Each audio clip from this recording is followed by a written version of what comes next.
Bienvenue chez Metamag Media, le média d'actualité sur l'évolution du web vers le Web 3. Notre objectif est de mettre en avant les entrepreneurs, les usages et les applications de cette nouvelle version du web. Et donc aujourd'hui, nous avons le plaisir de recevoir Loïc Chapacher, qui est président et fondateur de MetaGélant. Alors bonjour Loïc. Bonjour Chloé. Alors, avant de commencer et de rentrer un petit peu dans le vif du sujet, est-ce que tu peux nous raconter un petit peu qui tu es, comment est-ce que tu es arrivé dans ce milieu du métaverse? C'est une longue histoire. Tout d'abord, merci pour l'invitation. Longue histoire, j'ai essayé de faire court quand même. Donc moi, historiquement, en fait, je suis un grand amateur de monnaie antique, collectionneur de de monnaie ancienne, de monnaie romaine. Et tout ça, ça m'a amené à créer une première société, Collect Online, et on a créé une plateforme d'inventaire et d'exposition d'objets d'art et de collection. Et à côté de ça, en fait, j'ai fait le grand écart des monnaies antiques vers la crypto-monnaie en 2015, en tombant dans cet écosystème, en commençant à m'intéresser à pas mal de projets. Et un jour, en fait, je suis tombé sur un projet de métaverse, celui de Decentraland en 2018. Et en fait, j'avais trouvé l'idée très chouette de passer d'un système de galerie d'exposition en 2D vers des galeries d'exposition en 3D, temps réel, dans quelque chose de très vif. Donc voilà comment j'ai fait mes premiers pas dans le métaverse. Super, donc du coup, c'est vraiment un moment que tu es déjà plongé dedans. Et du coup, est-ce que tu peux nous en dire plus sur comment est née cette idée de projet de MetaGélant? En réalité, à la base, ce projet est né de plusieurs. Il y a eu un petit alignement d'étoiles. Donc, il s'est retrouvé que dans l'équipe, en fait, on avait des gens qui avaient des compétences en architecture 3D, mais qui n'exploitaient pas. On a eu quelques opportunités de marcher un petit peu avant l'heure avec des expos qu'on voulait essayer de monter dans des environnements virtuels en 3D. Donc là, on était en début 2021 et en fait, du coup, on a commencé à lancer un side project qui était de créer nos galeries virtuelles dans le metaverse. Donc malheureusement ou heureusement, peu importe, mais ça marchait pas forcément très très bien à cette époque. Le métaverse ne parlait pas à grand monde, les environnements étaient très peu matures. Et coup de pouce du destin, Facebook est devenu Meta fin 2021 et ce qui n'intéressait personne s'est mis à intéresser à peu près la planète entière. Et c'est là où tout a basculé et c'est là où on a commencé à se dire tiens, ce serait peut-être bien de revoir un petit peu qu'est-ce qu'on pouvait faire avec l'équipe, les outils qu'on avait à disposition. Donc tout ça, ça nous a amené à créer la marque MetaGélant et en développant des nouveaux systèmes, des nouveaux services, du coup qui seraient pas dédiés au monde de l'art et de la collection, parce qu'on était dans un monde sur lequel on avait de l'expérience, d'ancienneté, une première légitimité, et on s'est mis à proposer donc des expériences à tout type de professionnels, retail, mode, industrie. Voilà, tous les acteurs qui souhaitent faire leur premier pas dans le métaverse, on est capable de les accompagner par la création de scènes, d'expériences, l'organisation d'événements, du consulting, de la formation. Et on construit pour cela une véritable plateforme qui permet d'administrer ses contenus et ses espaces.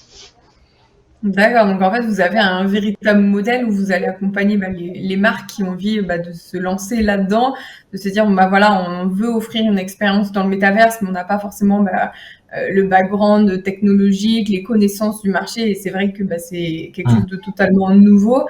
Donc en effet, on a vu des projets un petit peu qui n'ont pas forcément été très réussis parce que ils ont manqué de cet accompagnement-là que vous pouvez proposer.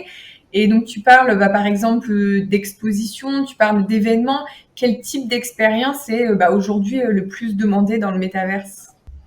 Ok, donc concernant le type d'expérience qui sont très demandées par nos clients, donc ce qu'on va retrouver, ça va être tout ce qui est kick-off d'entreprise, event corporate. Donc l'idée quand on fait une expérience dans le métaverse, c'est toujours bien souvent une première pour les participants. Donc nous on est sur des métaverses Web 3, donc ça peut être son premier wallet, ses premiers pas dans un univers virtuel en 3D hors d'un jeu vidéo.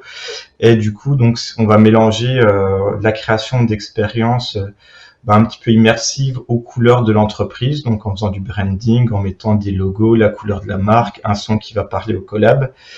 Et on va pouvoir également donc former, accompagner les utilisateurs à faire leur premier pas. Et quelque chose d'autre qu'on fait régulièrement et qui plaît beaucoup, c'est de faire ce qu'on appelle un wearable. Un wearable, en fait, c'est un vêtement virtuel qu'on va pouvoir faire porter à son avatar. Et là, c'est pareil, donc on va pouvoir le mettre aux couleurs de la marque. On a fait par exemple un polo pour Orange lors d'une learning expédition pour leur collab. Et ce qui les intéresse, c'est qu'on est sur des objets qui ont une certaine rareté, donc c'est des NFT, et c'est souvent la première série. Et par exemple, pour Orange, moi, c'était les 100 premiers wearables au format NFT, et on a distribué ces objets en tant que goodies virtuels aux participants. Donc ça crée une vraie immersion, et les gens en ressortent un petit peu grandis parce qu'ils ont découvert des choses et ils sont repartis avec un petit cadeau. Super, ouais, donc vous avez vraiment une grosse partie, un gros travail d'accompagnement, de formation déjà en amont avant de proposer en fait une expérience qui va cibler un public en particulier ou une demande de la part de la marque.